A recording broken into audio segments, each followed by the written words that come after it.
চলতি বন্যায় ৭ জেলায় অন্তত ৫৪ জনের মৃত্যু। চট্টগ্রাম ও কক্সবাজারে কমতে শুরু করেছে বন্যার পানি। ঢাকায় জলাবদ্ধতায় লোকসানে দোকানিরা।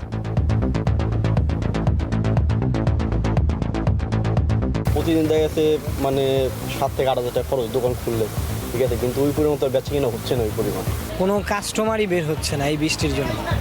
আমাদের অবস্থা অনেক শোচনীয়। বরিশালের বাবুগঞ্জে দুর্গম জঙ্গলে সেনাবাহিনীর মহড়ায় প্রধানমন্ত্রী দেখলেন এন্টি ড্রোন ব্যবস্থাপনা, পরিবেশ ও দেশ রক্ষায় ঐক্যবদ্ধ থাকার আহ্বান।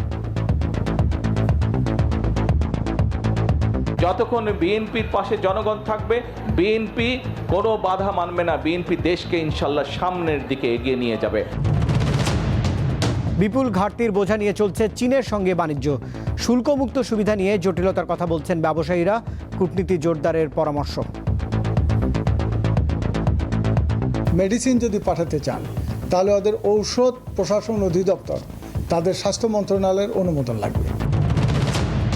দিনে দুপুরে চট্টগ্রামে ব্যবসা প্রতিষ্ঠানে সশস্ত্র হামলা, এককালীন ২ কোটি এবং মাসে ১০ লাখ টাকা চাঁদা দাবি।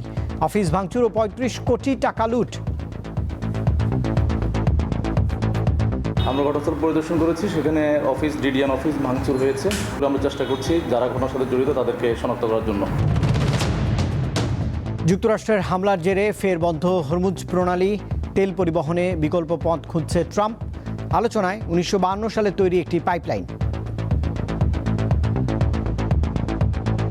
হরমুজ দিয়ে দিনে যেখানে ইরাক মাত্র ২ মিলিয়ন ব্যারেল তেল বিক্রি করতে পারে, সেখানে কিরকুক পাইপলাইন চালু হলে ৭ মিলিয়ন ব্যারেলের বেশি তেল বিক্রি সম্ভব। বিশ্বকাপে এবার শেষ ৪-এর লড়াই শুরুর অপেক্ষা। ৩ ইউরোপীয়র সঙ্গে রয়েছে একলা ৩ দেশ। প্রথম সেমিতে আগামীকাল ফ্রান্সের মুখোমুখি স্পেন।